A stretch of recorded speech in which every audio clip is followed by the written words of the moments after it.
Hello and welcome to Serious Economics. Now we are going to see causes of BOP disequilibrium. Okay, so causes of BOP disequilibrium हम समझने जा रहे हैं.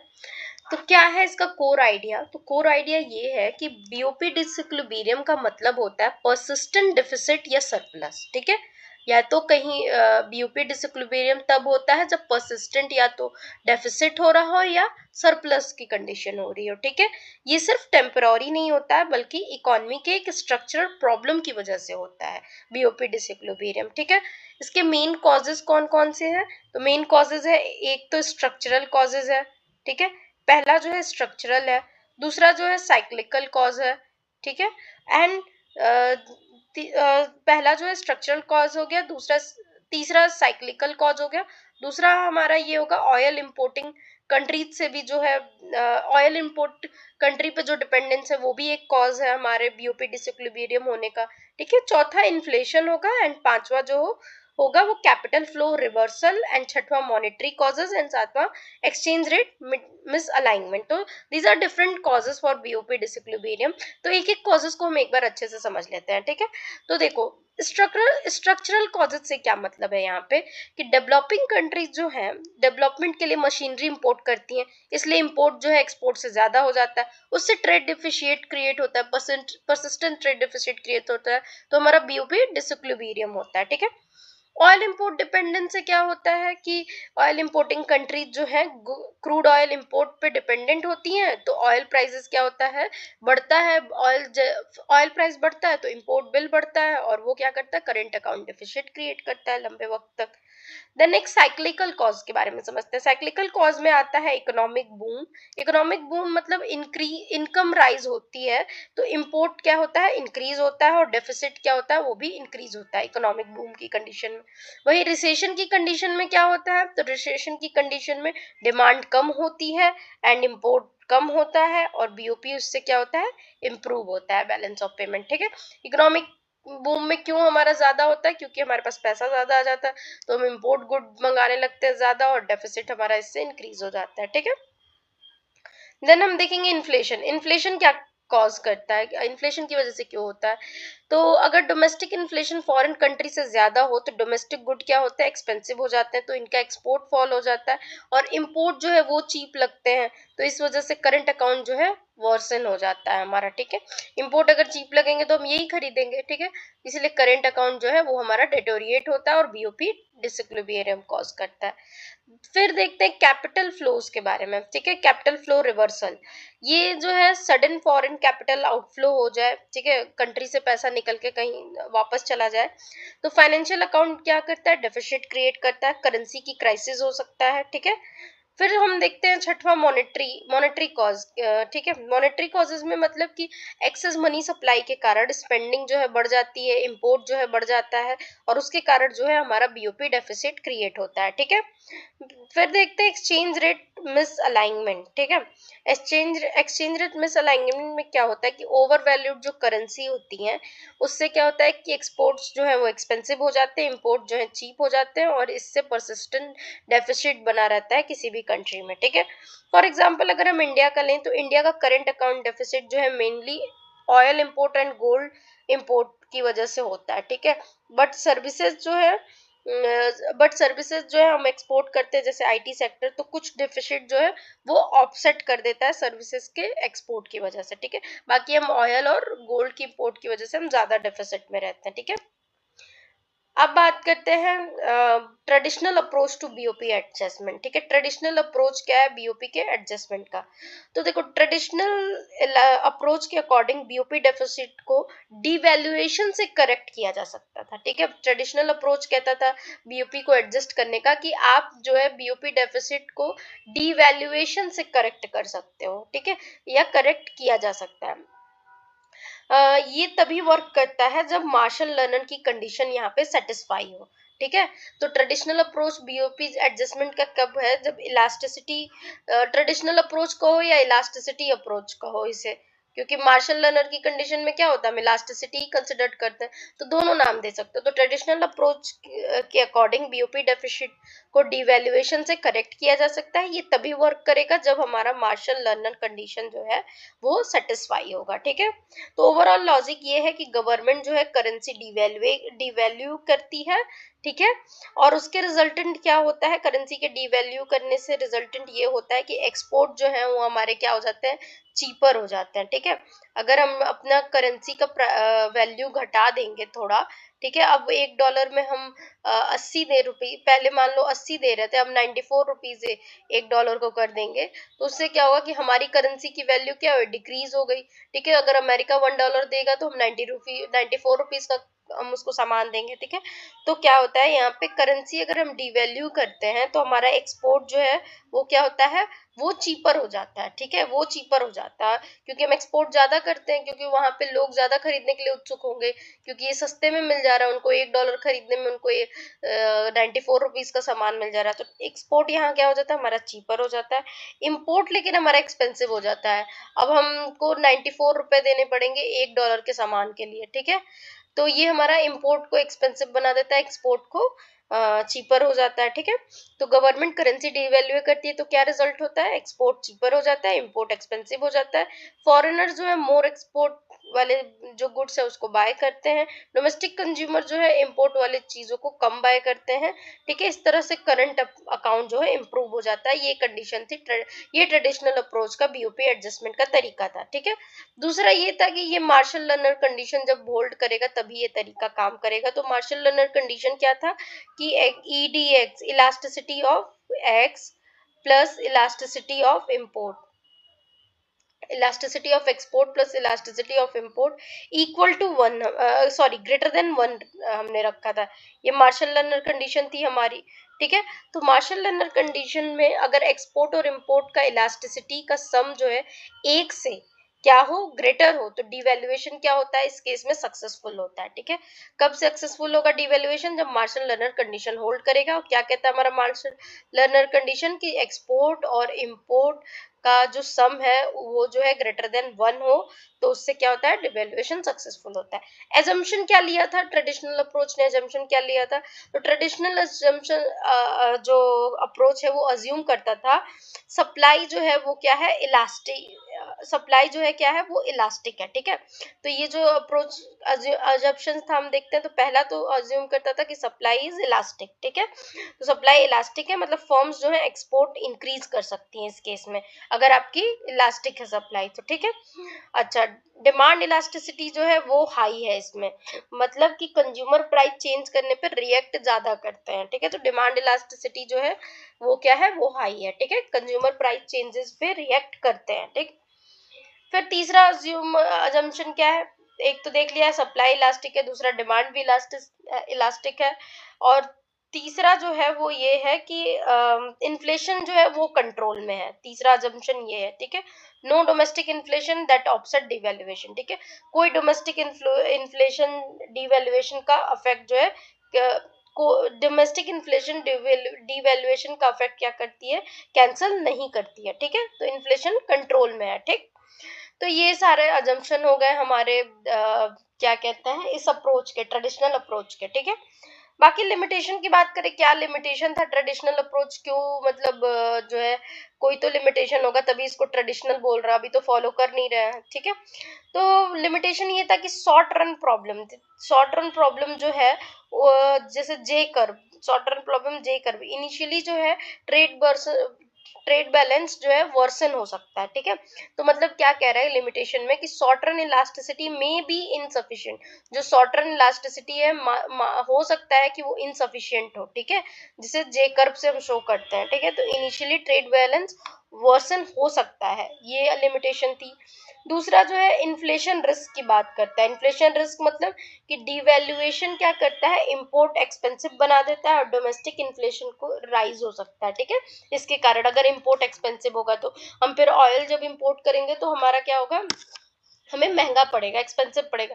Right now situation क्या चल रही है, एलपीजी और ऑयल जो है वो क्या हो गए, महंगे हो गए, इन्फ्लेशन हमारी इकोनॉमी में ले आया ना, ठीक है। तो ये है इन्फ्लेशन रिस्क के बारे में, इन्फ्लेशन रिस्क है इससे, ट्रेडिशनल अप्रोच से।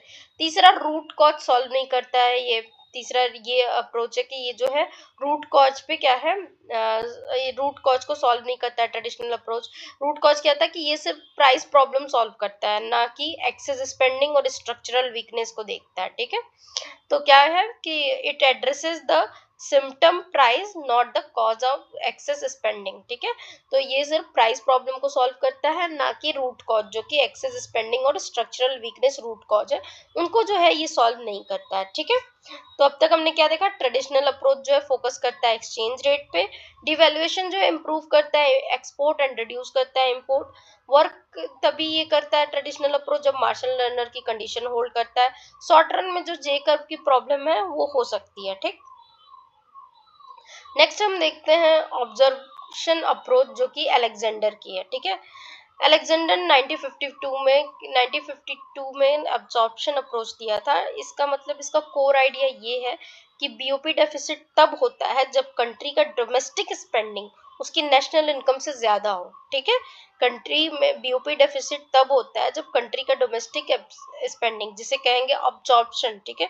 तो कंट्री की डोमेस्टिक स्पेंडिंग या अब्जॉर्प्शन उसकी नेशनल इनकम से ज्यादा हो, तो हम कहेंगे कि अब तो इस थ्योरी को अब्जॉर्प्शन अप्रोच कहते हैं, क्योंकि इसमें बीओपी डेफिसिट बताता है कि तब होता है जब कंट्री को डोमेस्टिक स्पेंडिंग या अब्जॉर्प्शन उसकी नेशनल इनकम से ज्यादा हो। सिंपल वर्ड में समझे तो कंट्री जितना अर्न कर रही है उससे ज्यादा स्पेंड कर रही है, ठीक है।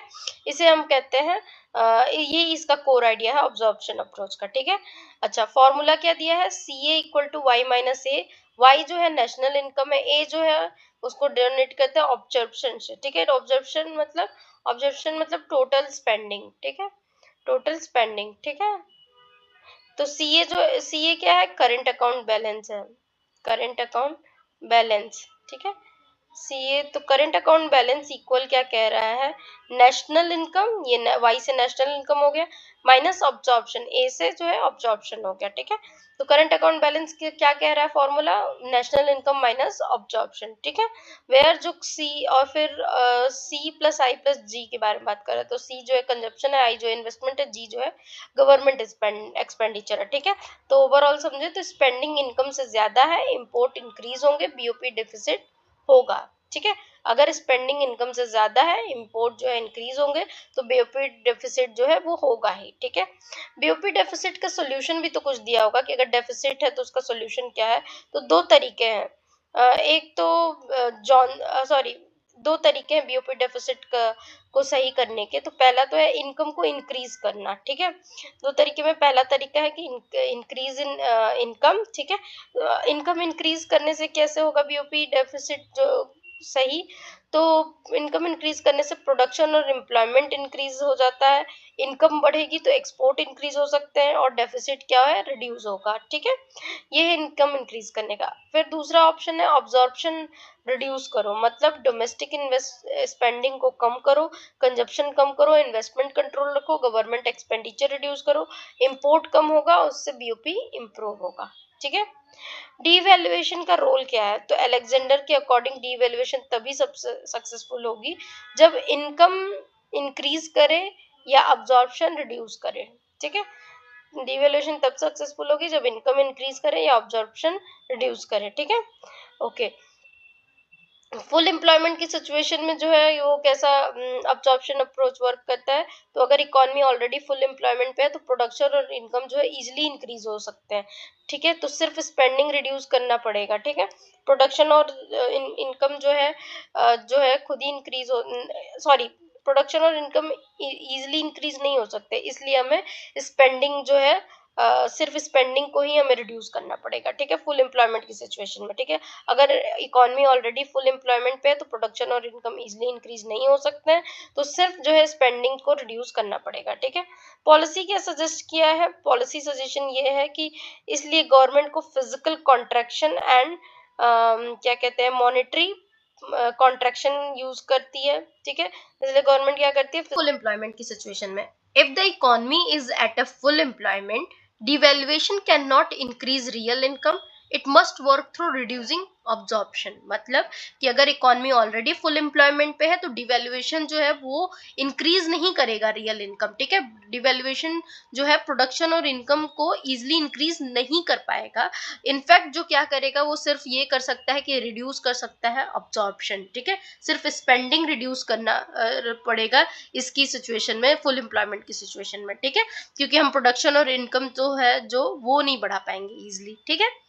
उसके बाद हम देखते हैं कि दिस टिपिकली रिक्वायर्स फिजिकल और मॉनेटरी कॉन्ट्रैक्शन अलोंगसाइड डिवैल्यूएशन। तो देखो ये एक तरह का पॉलिसी सजेशन है, कि पॉलिसी सजेशन ये है कि डिवैल्यूएशन के साथ ऐसी सिचुएशन में हमें क्या करना चाहिए, डिवैल्यूएशन के साथ फिजिकल एंड मॉनेटरी कॉन्ट्रैक्शन भी यूज करना चाहिए, ठीक है। जिससे क्या होता है कि गवर्नमेंट स्पेंडिंग कट होगी, इंटरेस्ट रेट इंक्रीज होगा और मनी सप्लाई जो है इस तरह से रिड्यूस हो जाएगा, ठीक है। इसे कहते हैं the standard IMF adjustment package, ठीक है। अब बात करते हैं अब्जॉर्प्शन अप्रोच इलास्टिसिटी से कैसे सुपीरियर है, ठीक है। वाई अब्जॉर्प्शन अप्रोच इंपॉर्टेंट, इस तरह से भी इसे ले सकते हैं। तो अब्जॉर्प्शन अप्रोच जो है वो सुपीरियर है इलास्टिसिटी अप्रोच से, बिकॉज क्या करता है ये, it connect BOP to national income, balance of payment को नेशनल इनकम से कनेक्ट कर, नेशनल इनकम अकाउंटिंग से कनेक्ट करता है, एंड रिकॉग्नाइज करता है that internal balance must accompany external balance. मतलब कि ये सिर्फ इस पे फोकस नहीं करता है कि मतलब ये सिर्फ प्राइस पे फोकस नहीं करता है इलास्टिसिटी अप्रोच की तरह, ये इनकम, स्पेंडिंग, इंटरनल बैलेंस सबको कनेक्ट करता है, ठीक है। तो बीओपी डेफिसिट हमने क्या समझा कि जब स्पेंडिंग जो है इनकम से ज्यादा हो तो हमारा डेफिसिट होगा। फिर हमने इसका फॉर्मूला भी देखा, फॉर्मूला क्या हमने देखा, सी A equal to Y minus ए, ठीक है। बाकी हमने देखा कि डिफिसिट जो है वो करेक्ट कैसे होगा, तो इंक्रीज करके इनकम को और रिड्यूस करके ऑब्जॉर्प्शन को, ठीक है। डिवैल्यूएशन जो है वो तभी वर्क करेगा जब स्पेंडिंग और इनकम में चेंजेस आएंगे, ठीक है। अब बात करते हैं मॉनेटरी अप्रोच टू बीओपी, जो कि जॉनसन मुंडेल ने दिया था 1960 टू 70s में। इस थ्योरी का जो कोर आइडिया ये है कि बीओपी डेफिसिट जो है फंडामेंटली एक मॉनेटरी प्रॉब्लम है, ठीक है, यह मॉनेटरी फिनोमिनन है। बीओपी डेफिसिट जो है फंडामेंटली एक मॉनेटरी फिनोमिनन है। अगर इकोनॉमी में एक्सेस मनी सप्लाई है, ठीक है, अगर इकोनॉमी में एक्सेस मनी सप्लाई है तो वो क्या ले आता है, इकोनॉमी में एक्सेस मनी सप्लाई के कारण एक्सेस स्पेंडिंग होती है। एक्सेस स्पेंडिंग अगर लोग करेंगे तो क्या करेंगे, इंपोर्ट्स भी ज्यादा करेंगे, इंपोर्ट ज्यादा करेंगे तो इससे हमारी जो है बीओपी में डेफिसिट क्रिएट होगा, ठीक है। फॉर्मूला देखते हैं क्या कह रहा है कि बीओपी जो है money demand minus money supply को, ठीक है, मनी डिमांड में से मनी सप्लाई माइनस कर दें, जो उसके आए वो बीओपी के इक्वल होगा, ठीक है। तो balance of payment money demand minus money supply को कह रहा है। एक्सेस मनी डिमांड अगर हो गया तो उसको बीओपी सरप्लस कहेंगे, एक्सेस सप्लाई हो गया तो उसको डेफिसिट कहेंगे, ठीक है। Okay, now we are going to see कि कौन से केस, अगर मान लो money demand minus money supply जो बीओपी का है, ठीक है, अगर ऐसा केस जो है ना हो, इसके अलावा दूसरा केस बने तो क्या होगा, ठीक है। तो देखते हैं, तो मॉनेटरी अप्रोच जो है एसोसिएटेड किससे है, ये the monetary approach associated with Harry Johnson and Robert Mundal से एसोसिएटेड है। इसी को जॉनसन एंड मुंडल थ्योरी भी मॉनेटरी अप्रोच की कह रहे हैं, बीएपी के, ठीक है, जो कि बताता है कि BOP disequilibria are essentially monetary in nature. जो बीओपी में डिसइक्विलिब्रिया है वो मॉनेटरी नेचर का है। With a fixed exchange rate, the BOP equals to difference between money demand and money supply. जब अगर फिक्स एक्सचेंज रेट है तो BOP जो है वो किसके इक्वल है, मनी डिमांड और मनी सप्लाई के। लेकिन अब ये केस लेता है कि अगर मान लेते हैं कि एक्सेस मनी सप्लाई है, मनी डिमांड से ज्यादा है मनी सप्लाई, तब क्या होगा, अगर मनी सप्लाई ज्यादा होगा तो पीपल के पास एक्स्ट्रा मनी आएगा, ठीक है। तो people have more money they than they want, ठीक है। तो मनी सप्लाई ज्यादा होने के कारण पीपल के पास एक्स्ट्रा मनी होगा, और लोगों के पास अगर एक्स्ट्रा मनी होगा तो वो क्या करेंगे, इंपोर्ट्स बाय करेंगे, इंपोर्ट्स बाय करेंगे तो फॉरेन एसेट्स खरीदेंगे, ठीक है। और इस तरह से क्या होगा, हमारा बीओपी डेफिसिट क्रिएट होगा, ठीक है। अगर मनी सप्लाई मनी डिमांड से ज्यादा होगा तो लोग ज्यादा मनी जो लोग के पास ज्यादा मनी होगा और वो इंपोर्ट करेंगे, और इंपोर्ट करने से वो फॉरेन एसेट्स खरीदेंगे और इससे बीओपी डेफिसिट होगा, ठीक है। हाँ, क्योंकि हमारा फॉरेन रिजर्व इस तरह से फॉल होगा, क्योंकि जब वो मनी रुपी में देंगे तो फॉरेन करेंसी में कन्वर्ट होगा, तो फॉरेन रिजर्व फॉल होगा, इससे बीओपी डेफिसिट होगा। ठीक है। अगर अब दूसरा केस लेते हैं कि मनी डिमांड ज्यादा हो, तो अभी तो हमने सप्लाई का केस देखा, मनी की डिमांड ज्यादा हो सप्लाई से, तब हमारा केस जो है बीओपी सरप्लस का होगा। ठीक है। इसमें कैसे होगा कि मनी जब डिमांड ज्यादा होगा तो पीपल क्या करेंगे, स्पेंड कम करेंगे। ठीक है। और इंपोर्ट रिड्यूस करेंगे, और इस तरह से हमारा क्या हो जाएगा, बीओपी सरप्लस हो जाएगा। ठीक है। ओके। रिजर्व जो है एक्यूमुलेट होगा। अब ओवरऑल लॉजिक ये समझ सकते हैं कि मॉनेटरी अप्रोच के अकॉर्डिंग एक्सचेंज रेट चेंजेस में सोल्यूशन नहीं है, real solution money supply control करने में है। ठीक है। तो मॉनेटरी अप्रोच के अकॉर्डिंग क्या है कि मॉनेटरी अप्रोच के अकॉर्डिंग एक्सचेंज रेट में चेंज करना कोई सोल्यूशन नहीं है, बल्कि मनी सप्लाई अपनी कंट्रोल करो, जिससे कि चेंज आएगा। ठीक। अच्छा, अब हम देखते हैं पॉलिसी मेजर या पॉलिसी इम्प्लीकेशन क्या है। ठीक है। करेक्ट करने का बीओपी डेफिसिट। ठीक है। टू करेक्ट बीओपी डेफिसिट क्या पॉलिसी इम्प्लीकेशन है, तो पहला तो है कि कॉन्ट्रैक्ट डोमेस्टिक क्रेडिट, कॉन्ट्रैक्ट कर दो डोमेस्टिक क्रेडिट को, जिससे कि रिड्यूस होगा मनी सप्लाई। ठीक है। Do not D value, D value मत करो under a fix rate, fix rate के केस में डी वैल्यू मत करो। डिवैल्यूएशन जो है ओनली टेम्पररी है if the monetary expansion that cause the deficit continuous. ठीक है। तो डिवैल्यूएशन जो है फिक्स केस में मत करो, क्योंकि डिवैल्यूएशन हमेशा टेम्पररी है मॉनेटरी एक्सपेंशन के केस में, जो कि डेफिसिट ही लाएगा, डेफिसिट को कंटिन्यू ही करेगा। ठीक है। तो हमने क्या समझा कि पॉलिसी मेजर में गवर्नमेंट को डोमेस्टिक क्रेडिट रिड्यूस करना चाहिए, मनी सप्लाई को कंट्रोल करना चाहिए। ठीक है। टूल कौन कौन सा यूज करना चाहिए, तो टूल जो है इंटरेस्ट रेट को इंक्रीज करो, क्रेडिट रेस्ट्रिक्शन लगाओ, टाइट मॉनेटरी पॉलिसी यूज करो, जिससे कि जो तुम्हारा पॉलिसी है वो वर्क करेगा मनी सप्लाई को कंट्रोल करने में। ठीक है। अब हम देखते हैं फिक्स एक्सचेंज रेट सिस्टम के बारे में बात हो रही है। तो फिक्स एक्सचेंज रेट सिस्टम में ये थ्योरी बोलती है, ये theory fix exchange rate system में ज्यादा इफेक्टिव मानी जाती है। ठीक है।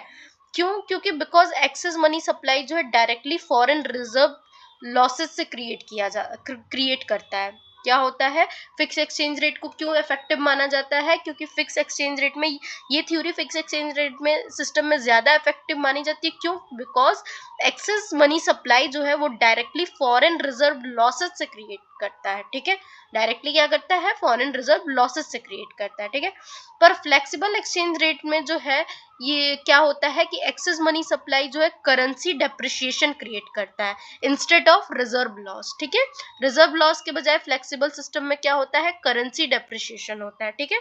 इसलिए फिक्स एक्सचेंज रेट में हम इसको ज्यादा ही वर्केबल मानते हैं इस थ्योरी को। ठीक है। आईएमएफ का अब देखते हैं, आईएमएफ की क्या बात हो रही है। The monetary approach dominate IMF thinking in 1970-80s। ठीक है। IMF adjustment programme focus on domestic credit ceiling. तो मतलब ये है कि 1970 और 80s में आईएमएफ प्रोग्राम जो है क्रेडिट सीलिंग या मॉनेटरी कॉन्ट्रैक्शन पे फोकस करते थे। ठीक है।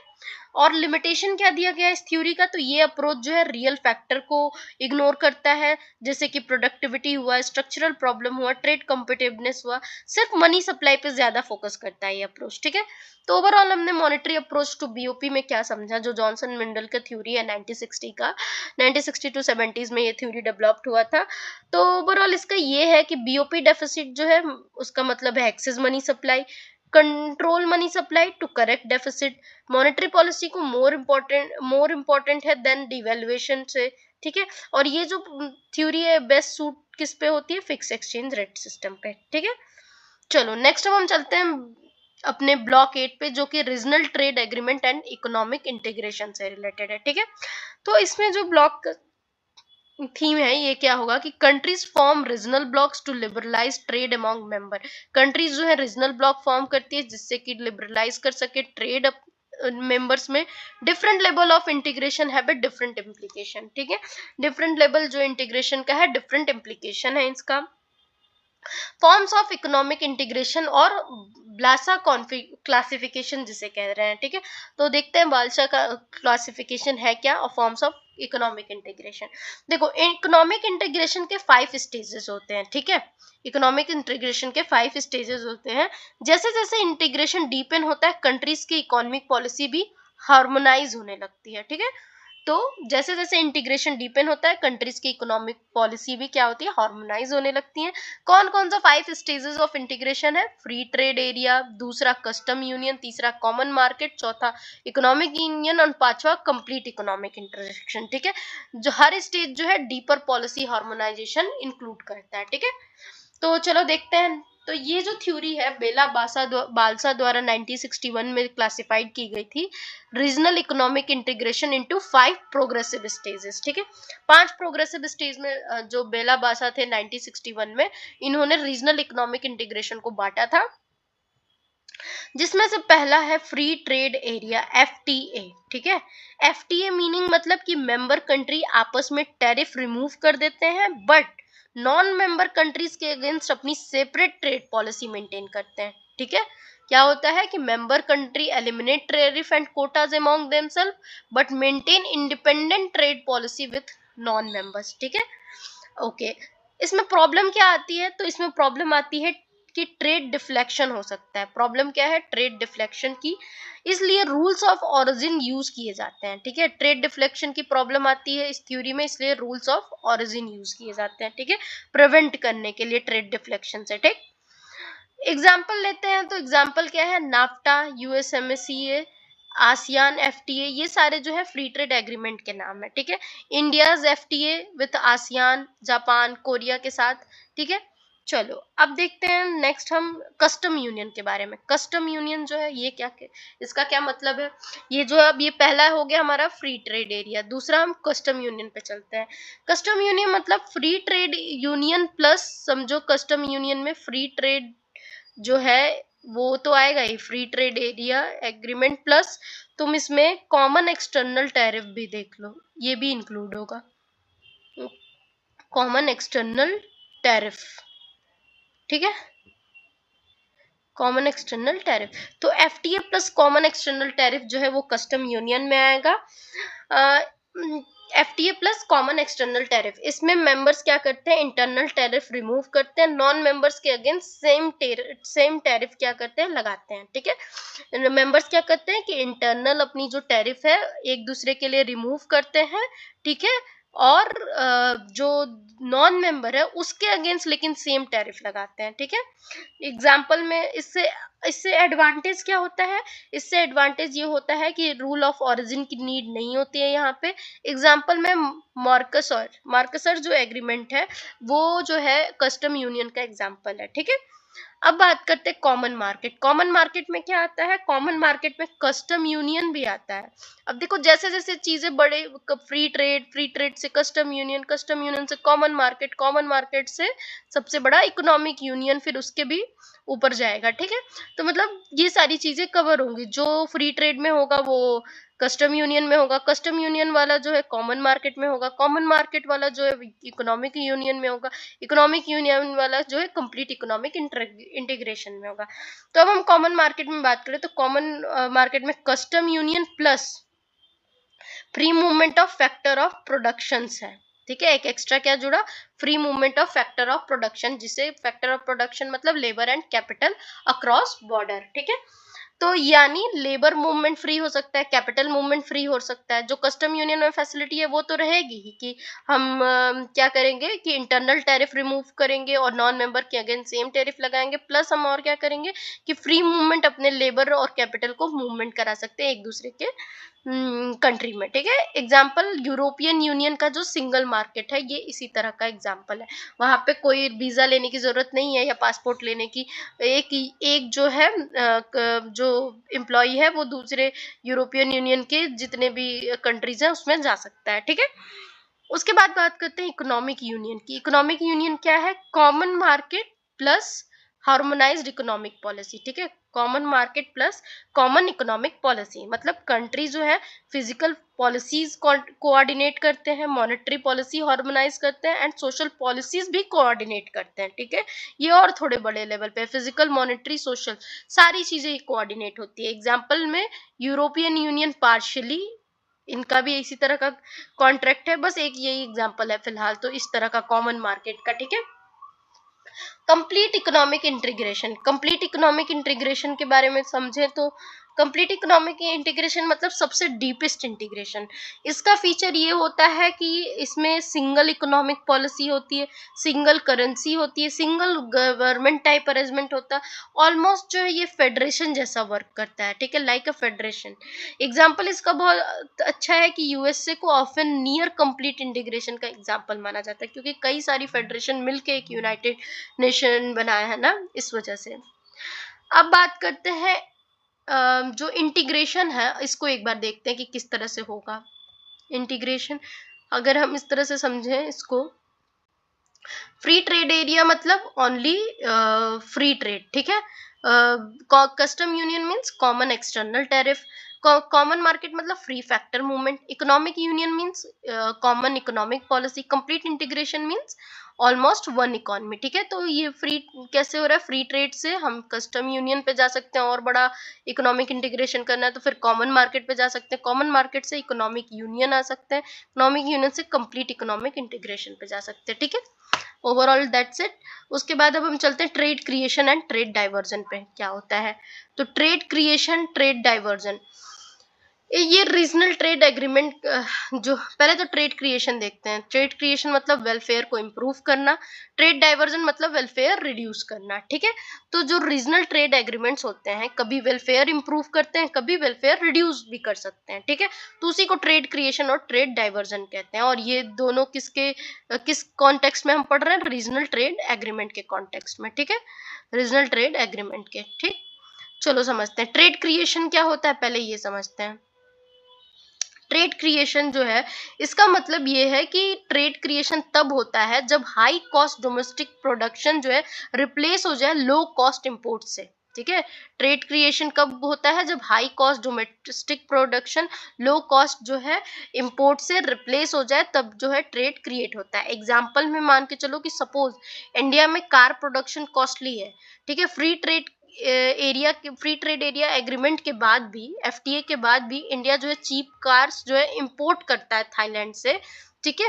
कंज्यूमर को चीप गुड मिलते हैं, एफिशिएंसी इंप्रूव होती है, इससे क्या हो रहा है, हमारा ओवरऑल वेलफेयर इंप्रूव हो रहा है। फ्री ट्रेड एग्रीमेंट के बाद भी मतलब इंडिया में जो है कार प्रोडक्शन कॉस्टली है, इस वजह से हम थाईलैंड से कर रहे हैं, उससे हमारा कंज्यूमर को चीप गुड मिल रहा है, एफिशिएंसी इंप्रूव हो रही है, वेलफेयर इंप्रूव हो रहा है, ठीक है। एफटीए के बाद भी इंडिया जो है चीप कार्स को इंपोर्ट ही कर रहा है, ठीक। अब चलो इस नेक्स्ट देखते हैं कि क्यों गुड है, क्यों ट्रेड क्रिएशन जो है गुड है। तो बिकॉज क्योंकि रिसोर्सेज जो है एफिशिएंटली यूज होते हैं, कंज्यूमर जो है चीपर प्रोडक्ट बाय करते हैं, और इस तरह से ओवरऑल इकोनॉमिक वेलफेयर इंक्रीज होता है, ठीक है। दूसरा हम बात करते हैं ट्रेड डाइवर्जन की। ट्रेड डाइवर्जन का मतलब क्या है, तो ट्रेड डाइवर्जन का मतलब ट्रेड डाइवर्जन तब होता है जब कंट्री एफिशिएंट वर्ल्ड सप्लायर को छोड़कर लेस एफिशिएंट पार्टनर कंट्री से इंपोर्ट करने लगे, सिर्फ इसलिए क्योंकि पार्टनर कंट्री जो है टैरिफ फ्री है, ठीक है। तो इसे कहते हैं ट्रेड डाइवर्जन। एग्जांपल, जापान जो है चीपेस्ट सप्लायर है but ASEAN partner tariff free है, तो इंडिया जापान से इंपोर्ट बंद कर देता है और आसियान से कॉस्टली इंपोर्ट लेने लगता है, तो इससे क्या होता है, वेलफेयर जो है रिड्यूस होगा, ठीक है। और ये बुरा क्यों है, बिकॉज एफिशिएंट प्रोड्यूसर रिप्लेस हो जाता है और रिसोर्सेज इनएफिशिएंटली एलोकेट होते हैं, इससे ओवरऑल हमारा इकोनॉमिक वेलफेयर क्या होता है, फॉल होता है, ठीक है। इस थ्योरी में जो है जैकब वाइनर ने 1950 में इनका मेन कंट्रीब्यूशन है, ठीक है। जैकब वाइनर ने एक्सप्लेन किया था कि जो रीजनल ट्रेड एग्रीमेंट का नेट इफेक्ट है वो किस पे डिपेंड करता है। रीजनल ट्रेड एग्रीमेंट का जो नेट इफेक्ट है वो डिपेंड करता है trade creation and trade diversion से, ठीक है। सॉरी, रीजनल ट्रेड एग्रीमेंट का जो नेट इफेक्ट है वो डिपेंड करता है जब ट्रेड क्रिएशन जो है, ट्रेड क्रिएशन क्या हो, ट्रेड क्रिएशन जो है ग्रेटर देन हो ट्रेड डाइवर्जन के, ठीक है। जैकब वाइनर कहते हैं कि जब ट्रेड क्रिएशन जो है ग्रेटर देन हो ट्रेड डाइवर्जन से, रीजनल ट्रेड एग्रीमेंट के केस में, या रीजनल ट्रेड एग्रीमेंट डिपेंड करता है कि ट्रेड क्रिएशन जो है ज्यादा हो ट्रेड डाइवर्जन से, तो उस केस में वेलफेयर इंप्रूव होता है, अदरवाइज वेलफेयर क्या होता है, रिड्यूस होता है, ठीक। तो Jacob Viner so that custom union and FTA have ambiguous welfare effect है इन दोनों का, कस्टम यूनियन और एफटीए का। ट्रेड क्रिएशन अकर्स जब रीजनल ट्रेड एग्रीमेंट जो है क्या करता है, leads members to import from the partner country instead of producing domestically moving from high cost domestic production to low cost partner production, ठीक है। तो मतलब वो कहते हैं कि जो एफटीए और कस्टम यूनियन, इनका रिजल्ट जो है वेलफेयर इफेक्ट जो है एम्बिगस है। ट्रेड क्रिएशन तभी होता है जब रीजनल ट्रेड एग्रीमेंट में पार्टनर कंट्री से हम इम्पोर्ट करते हैं, इंस्टेड हम प्रोड्यूस करने के बजाय डोमेस्टिकली, और लो कॉस्ट पे हम इंपोर्ट कर लेते हैं पार्टनर कंट्री से। तो ये जो है ये ओवरऑल वेलफेयर इंप्रूव करेगा, ठीक है। अच्छा, अब बात करते हैं कि वाई ट्रेड क्रिएशन डोमिनेट, क्यों ट्रेड क्रिएशन जो है डोमिनेट करता है। तो उसके लिए कंडीशन, सॉरी वाई नहीं, व्हेन ट्रेड क्रिएशन डोमिनेट। तो व्हेन ट्रेड क्रिएशन डोमिनेट, जब जब तुम्हारा क्या होगा कि इनिशियल टैरिफ हाई हो, ठीक है। इनिशियल टैरिफ्स जब हाई होंगे तो ट्रेड क्रिएशन क्या करेगा, डोमिनेट करेगा। पार्टनर जो है वो एफिशिएंट हो, ठीक है। ट्रेड वॉल्यूम जो है वो लार्ज हो, तो क्या होगा, ट्रेड क्रिएशन डोमिनेट करेगा, ठीक है। फॉर एग्जांपल अगर इंडिया का लें कि इंडिया के कुछ एफटीए, जैसे कि आसियान एफटीए, ठीक है, को क्रिटिसाइज किया गया बिकॉज ट्रेड डाइवर्जन हुआ था उससे, ठीक है। इंडिया ने एफिशिएंट नॉन एशियन सप्लायर को रिप्लेस कर दिया था, इसी रीजन की वजह से इंडिया ने आरसीईपी को लेकर, मतलब इसी रीजन की वजह से इंडिया जो है आरसीईपी को लेके कॉशियस था, ठीक है, कि आसियान जो ट्रेड एग्रीमेंट हमने साइन किया है वैसा ही हाल ना हो जाए आरसीईपी से, ठीक है। उसके बाद हम बात करते हैं, ओवरऑल हमने समझ गए कि क्या हमने देखा कि ट्रेड डाइवर्जन क्या होता है, ट्रेड क्रिएशन क्या होता है, ठीक है। नेट वेलफेयर इफेक्ट के आरटीए पे डिपेंड करता है कि कौन सा इफेक्ट इसमें डोमिनेट हो रहा है, ठीक है। और ट्रेड क्रिएशन होने के क्या क्या कंडीशन है, ठीक। चलो अब देखते हैं डब्ल्यूटीओ एंड जीएटीटी, ठीक है। तो डब्ल्यूटीओ एंड जीएटीटी की बात करें तो जीएटीटी ने इंटरनेशनल ट्रेड लिबरलाइजेशन के रूल्स बनाए और डब्ल्यूटीओ ने उसको रिप्लेस करके ब्रॉडर और स्ट्रॉन्गर इंस्टीट्यूशन क्रिएट किया, ठीक है। तो जीएटीटी जो है 1947 में स्टेब्लिश हुआ था, rules for international trade liberalisation. WTO जो है 1995 में रिप्लेस किया था जीएटीटी को, और ब्रॉडर स्कोप मतलब इसमें डाला गया, ठीक है। Stronger dispute settlement binding on all members, ये सारी चीजें जो है डब्ल्यूटीओ में इंक्लूड की गई थी, और 1995 में जीएटीटी को रिप्लेस करके डब्ल्यूटीओ क्रिएट हुआ था, ठीक है। तो चलो अब देखते हैं 1947 का जीएटीटी के बारे में। तो जीएटीटी जो है हमारा, उसका फुल फॉर्म है general agreement on tariff and trade, ठीक है, जो कि स्टैब्लिश हुआ है 1947 में as a provisional agreement to facilitate multilateral tariff reduction, ठीक है। तो जीएटीटी का पर्पस क्या था बनाने का, तो जीएटीटी जो है general agreement on tariff and trade जो है 1947 में बना था, इंडिया की आजादी के टाइम में। और इसका मेन एम था कि इंटरनेशनल ट्रेड को प्रमोट करना, टैरिफ को रिड्यूस करना एंड ट्रेड बैरियर्स को कम करना ओवरऑल, ठीक है। इसमें बात करें स्टैब्लिशमेंट की, तो जीएटीटी जो है 1947 में स्टैब्लिश हुआ था एज ए प्रोविजनल एग्रीमेंट। ये कंट्रीज के बीच टैरिफ रिडक्शन, टैरिफ नेगोशिएशन के लिए फ्रेमवर्क प्रोवाइड करता था, ठीक है। इसके नेगोशिएशन राउंड्स की बात करें तो जीएटीटी के अंडर मल्टीपल नेगोशिएशन राउंड हुए थे, ठीक है। थ्रो 8 राउंड्स ऑफ नेगोशिएशन मान लो कि हुए थे, और मोस्ट इंपॉर्टेंट उनमें से कौन कौन से हैं कि कैनेडी राउंड है, टोक्यो राउंड है एंड उरुग्वे राउंड है, ये जो है मोस्ट इंपॉर्टेंट राउंड्स हैं, ठीक है। उसके बाद बात करते हैं इफेक्ट क्या हुआ था जीएटीटी का। तो इफेक्ट ये हुआ कि ग्लोबल एवरेज टैरिफ जो है वो क्या हो गया, गिर गया 40% से जो है 5% आ गया, ठीक है। ग्लोबल एवरेज टैरिफ जो है रिड्यूस हो गया 40% से 5%, और इंटरनेशनल ट्रेड जो है इंक्रीज हुआ जीएटीटी के बनने के बाद, ठीक है। अब बात करते हैं जीएटीटी के इंपॉर्टेंट राउंड्स के। जो पहला जो हम देख रहे हैं उरुग्वे राउंड, ये बहुत मोस्ट इंपॉर्टेंट है, ठीक है। तो उरुग्वे राउंड जो है 1986 से 1994 के बीच में ये राउंड बैठा था, ठीक है। और इसी राउंड में जो है डब्ल्यूटीओ क्रिएट हुआ था, ठीक है, वर्ल्ड ट्रेड ऑर्गेनाइजेशन। ये सबसे इंपॉर्टेंट राउंड था, इसी राउंड के रिजल्ट में डब्ल्यूटीओ क्रिएट हुआ था। डब्ल्यूटीओ के बारे में बात करें तो डब्ल्यूटीओ जो है 1995 में, वर्ल्ड ट्रेड ऑर्गेनाइजेशन जो है 1995 में स्टेब्लिश हुआ था, जीएटीटी को रिप्लेस किया था डब्ल्यूटीओ ने। स्ट्रॉन्गर ग्लोबल ट्रेड इंस्टीट्यूशन एक तरह से बना था ये डब्ल्यूटीओ, ठीक है। डब्ल्यूटीओ का स्कोप जो है वाइडर था जीएटीटी से। जीएटीटी मेनली गुड्स ट्रेड पे फोकस करता था, बट डब्ल्यूटीओ ने क्या क्या इंक्लूड किया, गुड्स को भी, सर्विस को भी, इंटेलेक्चुअल प्रॉपर्टी को भी, इन्वेस्टमेंट रिलेटेड इश्यूज को भी डब्ल्यूटीओ जो है वो इसमें इंक्लूड करता है, ठीक है। बात करें डब्ल्यूटीओ के इम्पोर्टेंट प्रिंसिपल्स की, तो MFN प्रिंसिपल है, ठीक है, डब्ल्यूटीओ का एक मोस्ट फेवर्ड नेशन का। मतलब इसमें इसका मतलब ये है कि एक मेंबर को दिए गए ट्रेड बेनिफिट सब डब्ल्यूटीओ मेंबर को देना पड़ेगा, ठीक है। अगर एक मेंबर कोई दे रहा है ट्रेड बेनिफिट तो सब डब्ल्यूटीओ मेंबर को भी देना पड़ेगा।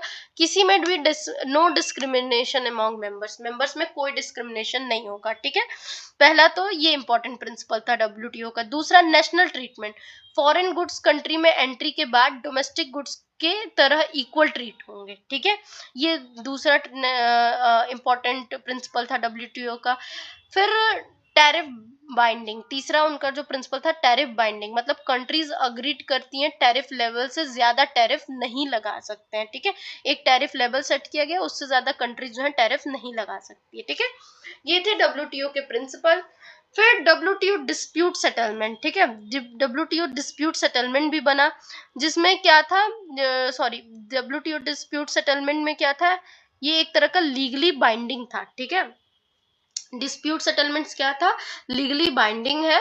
और डिफरेंस क्या है, तो जीएटीटी जो है इस केस में वीकर था, लेकिन डब्ल्यूटीओ स्ट्रॉन्गर इन्फोर्समेंट लाता है, ठीक है, या स्ट्रॉन्गर इन्फोर्समेंट करता है, ठीक है। तो डब्ल्यूटीओ की डिस्प्यूट सेटलमेंट जो है जीएटीटी से मजबूत बनाई गई। इंपॉर्टेंट डब्ल्यूटीओ एग्रीमेंट की बात करें तो जीएटीटी पहला तो है कि गुड्स में ट्रेड, फिर एक है गैट्स, गैट्स मतलब सर्विसेज के लिए, ठीक है, मतलब गैट्स का है general agreement on trade in services, मतलब सर्विस ट्रेड को कवर करता है, example banking, IT service, tourism, ठीक है। तो फिर तीसरा है जो है ट्रिप्स, ट्रिप्स ये है एग्रीमेंट, की एग्रीमेंट ऑफ डब्ल्यूटीओ। एक तो जीएटीटी देखा हमने गुड्स के लिए, एक सर्विस के लिए देखा जीएटीएस। फिर ट्रिप्स की बात करते हैं जो कि इंटेलेक्चुअल प्रॉपर्टी से रिलेटेड है, trade related aspect of intellectual property, जिसमें पेटेंट, कॉपीराइट, ट्रेडमार्क, ये सारी चीजें रिलेटेड है। फिर हम बात करते हैं टीबीटी, टेक्निकल बैरियर के बारे में। टेक्निकल बैरियर जो है ये किससे है, टेक्निकल बैरियर टू ट्रेड, ये टेक्निकल स्टैंडर्ड और रेगुलेशन से रिलेटेड है, ठीक है। फिर बात करते हैं एसपीएस, एसपीएस मतलब सैनिटरी एंड साइटोसैनिटरी, ठीक है, मतलब सैनिटरी एंड साइटोसैनिटरी मेजर्स को वो करता है, फूड सेफ्टी और एनिमल प्लांट हेल्थ स्टैंडर्ड को देखता है, ठीक है। इंडिया का रोल देखें अगर डब्ल्यूटीओ में, तो इंडिया डब्ल्यूटीओ का फाउंडिंग मेंबर है। डब्ल्यूटीओ के अराउंड जो 164 मेंबर है, 2024 तक के डाटा के हिसाब से 164 मेंबर है, इंडिया भी जो है इनमें से एक फाउंडिंग मेंबर है, ठीक है। फिर हम बात करते हैं दोहा डेवलपमेंट राउंड की, जो कि 2001 से अब तक चल रही है, ठीक है। मतलब ये स्टार्ट हुई थी 2001 में, इसका पर्पस ये था कि डेवलपिंग कंट्रीज के कंसर्न को एड्रेस करना, दोहा डेवलपमेंट राउंड का, ठीक है। प्रॉब्लम क्या है इसमें कि दोहा राउंड जो है लार्जली जो है स्टॉल्ड हो गया है, स्पेशली बिकॉज डेवलप्ड कंट्री जो है एग्रीकल्चर सब्सिडीज जो है वो रिड्यूस नहीं करना चाहती हैं, ठीक है। इस वजह से ये स्टॉल्ड हो गया है दोहा डेवलपमेंट राउंड, ठीक है। चलो, अगर हम ओवरऑल बात करें तो जो जीएटीटी है 1947 में स्टार्ट हुआ था, डब्ल्यूटीओ 1995 में। जीएटीटी टेम्पोररी एग्रीमेंट था, डब्ल्यूटीओ परमानेंट ऑर्गेनाइजेशन था। जीएटीटी गुड्स ओनली में देखता है, WTO goods plus service plus IP में भी देखता है, इंटेलेक्चुअल प्रॉपर्टी में भी। फिर जीएटीटी एक वीक इन्फोर्समेंट था इसका, डब्ल्यूटीओ का स्ट्रॉन्ग था।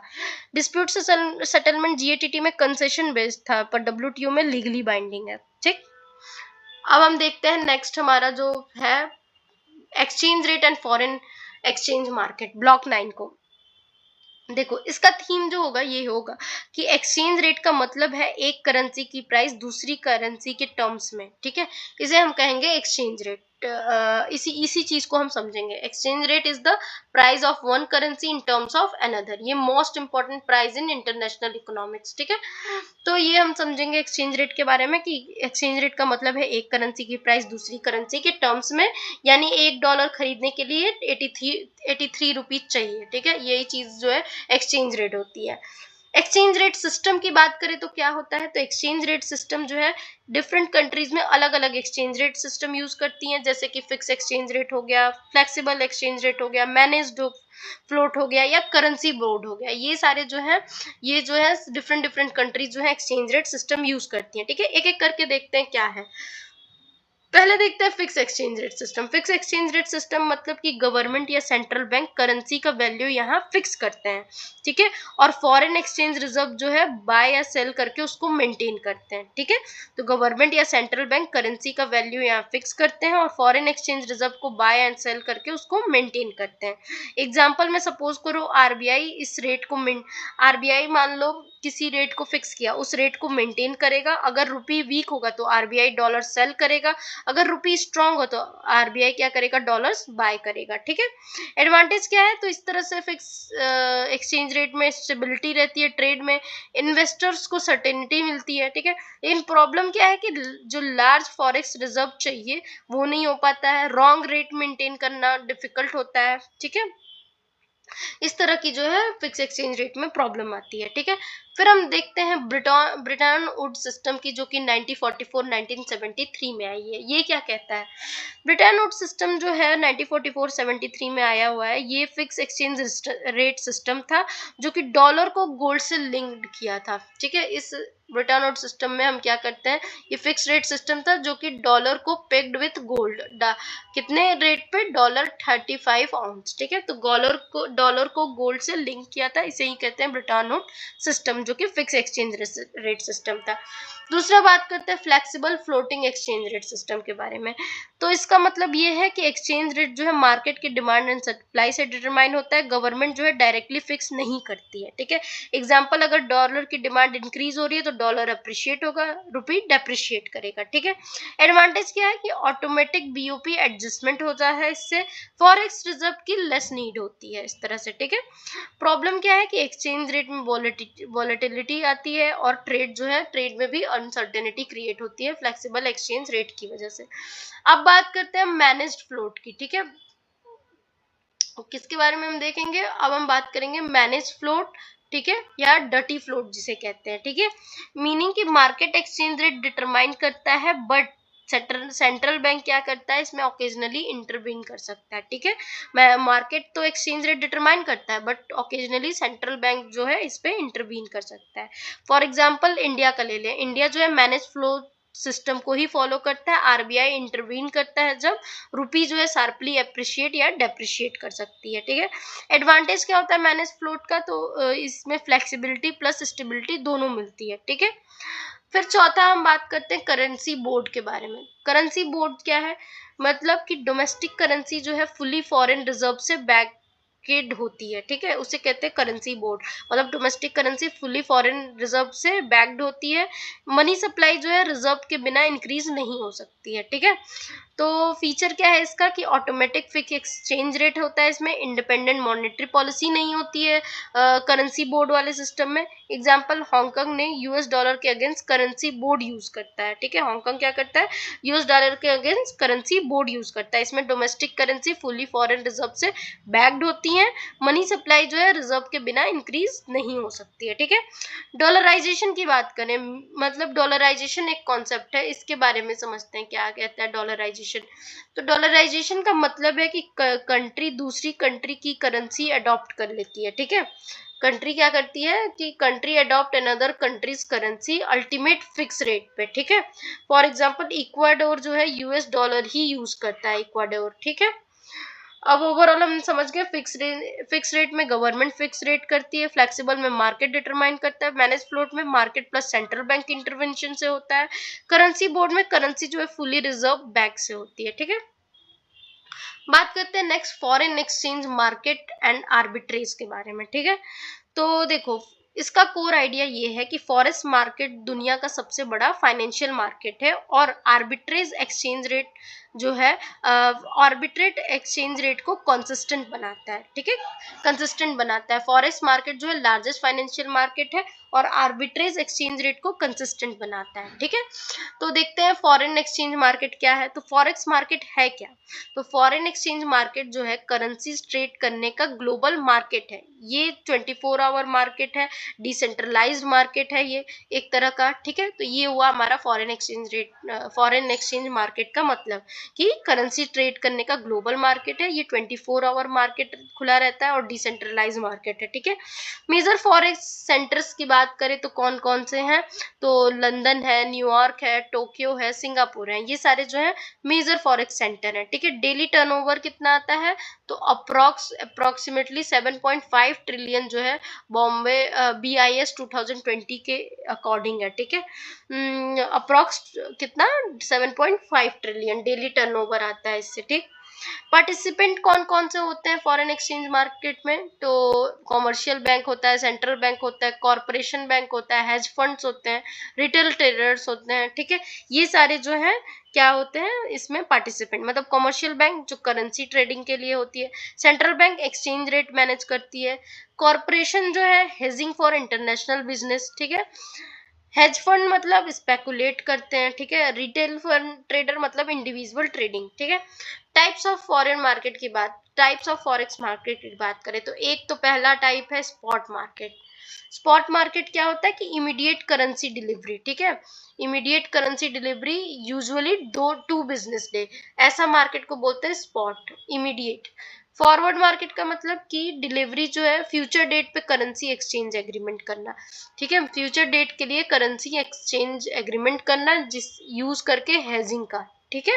हेजिंग हमने क्या समझा था, for hedging for international businesses, तो फॉरवर्ड मार्केट में फ्यूचर डेट पे करेंसी एक्सचेंज एग्रीमेंट करना, इसको यूज किया जाता है हेजिंग के लिए, ठीक है।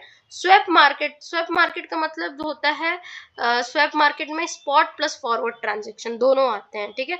Spot plus forward transaction together करते हो तो स्वैप मार्केट होता है, ठीक है। ऑप्शंस की बात करें, ऑप्शंस मार्केट मतलब right to buy sell currency at agreed rate, ठीक है। अग्रीड रेट में बाय और सेल कर सकते हो करेंसीज को, ठीक है।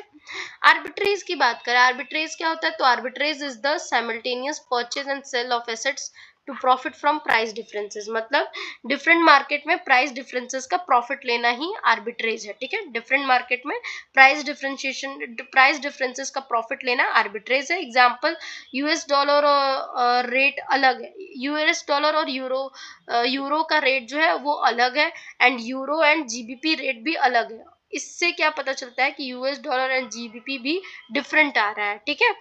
तो इससे मतलब ट्रेडर जो है चीप मार्केट से बाय करते हैं, एक्सपेंसिव मार्केट में इनको सेल कर देते हैं, इससे रिस्क फ्री प्रॉफिट अर्न करते हैं वो लोग ट्रेडर्स, ठीक है। तो ये एक तरह का एग्जांपल था जिसे हम ट्रायंगुलर आर्बिट्रेज भी कह सकते हैं, ठीक है, कि US डॉलर यूरो का करेंसी का अलग है, यूरो और GBP का अलग है, तो US डॉलर और GBP भी एक दूसरे से डिफरेंट है, ठीक है। तो इससे चीप मार्केट में कहीं से बाय करते हैं और एक्सपेंसिव मार्केट में इस चीज को सेल कर देते हैं, ठीक है। रिस्क प्रॉफिट अर्न करते हैं ये लोग। रिजल्ट आर्बिट्रेज का क्या होता है कि प्राइस डिफरेंस क्विकली डिसअपियर हो जाता है, एक्सचेंज रेट जो है कंसिस्टेंट हो जाते हैं, ठीक है। नेक्स्ट हम बात करते हैं इंटरेस्ट रेट पैरिटी की, जिसे कहते हैं IRP। इंटरेस्ट रेट पैरिटी जो है इसका मतलब होता है कि फॉरवर्ड एक्सचेंज रेट और स्पॉट रेट का डिफरेंस, ठीक है। फॉरवर्ड एक्सचेंज रेट और स्पॉट रेट का जो डिफरेंस होता है इंटरेस्ट रेट डिफरेंशियल पे डिपेंड करता है, ठीक है। कवर्ड क्या करता है, कवर्ड क्या करता है IRP, तो रियल वर्ल्ड में काफी क्लोजली ये जो है IRP जो है कवर्ड होल्ड रखता है, ठीक है। क्या हमने समझा इंटरेस्ट रेट पैरिटी में कि फॉरवर्ड एक्सचेंज रेट और स्पॉट रेट का डिफरेंस लेता है, जिससे इंटरेस्ट रेट और ये जो है इंटरेस्ट रेट डिफरेंशियल पे डिपेंड करता है और कवर करता है IRP, मतलब रियल वर्ल्ड में काफी क्लोजली होल्ड रखता है, ठीक है। अच्छा, परचेजिंग पावर पैरिटी की बात करें, PPP, ठीक है, परचेजिंग पावर पैरिटी, ठीक है। लॉन्ग रन में एक्सचेंज रेट प्राइसेस जो है इक्वलाइज करते हैं। परचेजिंग पावर पैरिटी क्या कहता है कि in the long run exchange rate adjust so that prices are equalise across countries, ठीक है।